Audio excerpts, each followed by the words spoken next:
put off recording this video for far too long, and the lighting is going to be janky. Sorry. Welcome to Friday Reads. The books that I want to go over today, I have 1, 2, 3, 4, I think 6 that I want to go over today. I am not going to go in the order that I read them, because my favorite ones I want to save to the end. And let's get started. Samuel Johnson and James Boswell's Journey to the Western Isles of Scotland and the Journal of the Tour of the Hebrides. Tour to the Hebrides. So I concentrated the hardest on the tour of the Hebrides because I am fascinated with these particular islands. It's very much written like accounts that were sent back to Thomas Jefferson from Lewis and Clark when they went on their journey. And kind of mapped the western half of America. That's what this felt like to me a little bit, was they were off on these tours of these islands and they were writing down how high mountains were and how long the mountain range went on and how wide the rivers and what kinds of fish you could get in the rivers and just all of that kind of thing. It was still very interesting and it was still a great read, but it was not the purple prose of travel journals today. This fulfills one of the Jane Austen prompts because Samuel Johnson was writing when Jane Austen was alive. So that was a B for me. That was a B read. It was an 85%. And if that was my least favorite, it only goes up from there, you guys. So the next one is Jane Austen Christmas. And this one is celebrating romance, ribbons, and mistletoe at Christmas time. And the author took journals and letters, not from Jane Austen herself, but from people that she spent Christmas with. So family, friends, family themselves, and just the games, the traditions, what's behind some of those traditions. It's not written in a novel form. There's some wonderful pictures of, can you see that? I don't know. I'm telling you, this light is wonky. It was a sweet little story, or sweet little read, I should say. It wasn't a story, but it was a sweet little read, and I gave this a B+. This is Feelings. This is by Manjit, and it was just a really cozy, quiet, contemplative kind of read. So it is not a self-help. It is about 1 year in the life of somebody who is very affected by the seasons. So it goes through 1 full year, and it just talks about some of the rituals and some of the habits that we can do that can help get us through some of those seasons that we don't necessarily appreciate or enjoy. I'm not one of these people, but I get it. I do have people in my life that are like this, but I am not one, and I'm very thankful for that. The art style is not really my all-time favorite, but I think it is so beautifully done to tell this story. So it's just wonderful as far as being able to convey feelings. So it's short and punchy. I will say one thing that I really did enjoy about this is how it takes the mundane, everyday, day-to-day life and really kind of elevates it to the level of poetry. And I thought that was a really beautiful thing to do. So Feelings was an A- from me. My final two books were my favorites. And these were the final two in the Legends of the First Empire series by Michael J. Sullivan. And I blew through Age of Death, which is book 5. And then I got surprised by the library saying, hey, you can skip the line if you can read it in 5 days. And it's a big book, but I was like, give it to me. I'll put everything aside and read this right now. Age of Death picks up right where book 4 leaves off. There's no time. And book 4 was hard. I think I told you guys that. But book 5 was more emotionally taxing than book 4 was. And you guys, I just love this series. It literally became an all-time favorite. I am going to reread it just as soon as I can. I need to buy the books because I don't want to have to wait on the library again. But Age of Death is book 5, and it covers a group of very misfit friends. I'm going to call them friends, even though they don't necessarily all start out that way. Very misfit friends that start out on sort of a rescue mission that turns into something else and takes them through the underworld.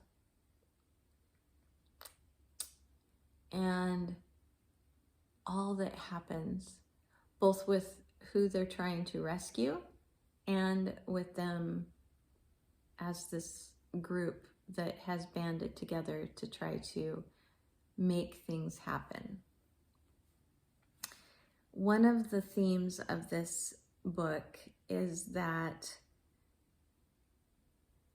it's a theme of forgiveness, not just of other people, but of circumstance, of ourselves, and of things that we have no control over.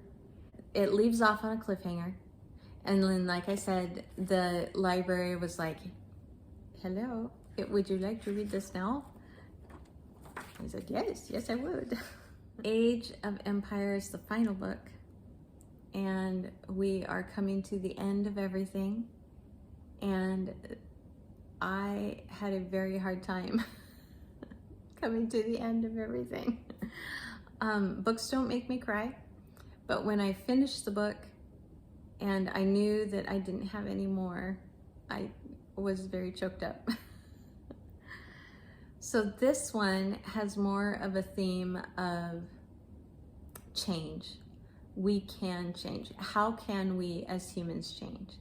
And do we have the ability to truly make a heart change to where it reflects outwardly in what we do, what we say, and how others can trust us? It helps us to really reflect on who these people have been and what occurred to make them that way.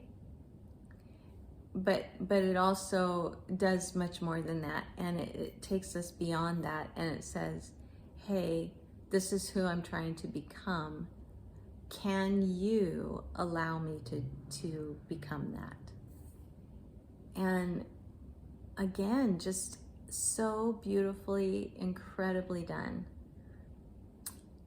However, I'm not very happy with Mr. Sullivan for leaving so many questions unanswered and for not giving me the perfect little wrapped up in a bow ending that I would have liked. It does feel very true to life in the fact that we don't get all our questions answered in life.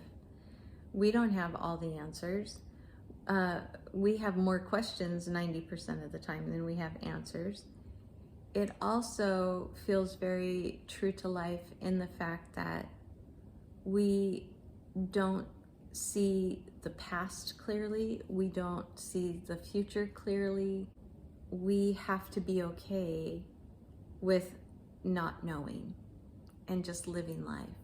So Michael J. Sullivan has become a favorite author of mine. I loved this series. So the series overall is, like I said, an absolute all-time favorite now. And this particular book was a 97%. Let's see, what did I do for Age of Death? I bet it was awfully close.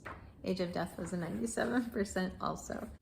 And I will just leave you with that because I don't want to go into too much detail. I don't want spoilers for you. So I'm going to leave it there. So that's everything that I read this last week. It feels like a lot, even though it's actually less books than what I have been going through, but I'm okay with that because I needed oh wait, no, Persuasion. I forgot to talk about Persuasion. So I did this as a buddy read with Rosika over at the Midnight Reader, and Alyssa, who is just a friend and commenter on Tiffany's channel over at Beautiful Minutia, and Tiffany. So two separate buddy reads. If you don't know what Persuasion is about, it is Jane Austen's posthumous novel, and the very last thing that she put pen to paper for. And it is her most mature heroine, and it is her most mature love story as well. The grace and fortitude of her heroine is absolutely amazing in this book. One thing that I noticed that I had never noticed before was how many falls there are. All different kinds of falls, like falls from grace, falls from, like the society expectations, falls from actual falls. It was just like, what is Jane Austen trying to say in that? I'm not sure that she meant anything by it, but I just noticed it this time. I am never disappointed with this book. I think this was my 5th time through it, and I just love it. I love this story. It's about second chances. It is about steadfastness. It is about holding true to who you are, not giving into the easiest or the even like the most logical of circumstances, and holding to what you know in your heart. And I just love it. I love it. So this is an A+ read. It always will be. All right, now that's everything that I have read this last week.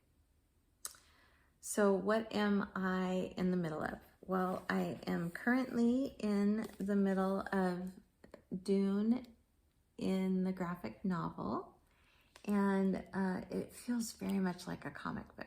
It's pretty fun.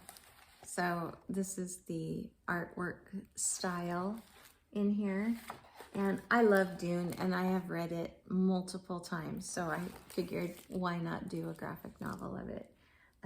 This was at the library. I do not think that this has been read very often because it is stiff. It's hard to open. It's hard to keep open. So, but anyway, I am currently reading that one.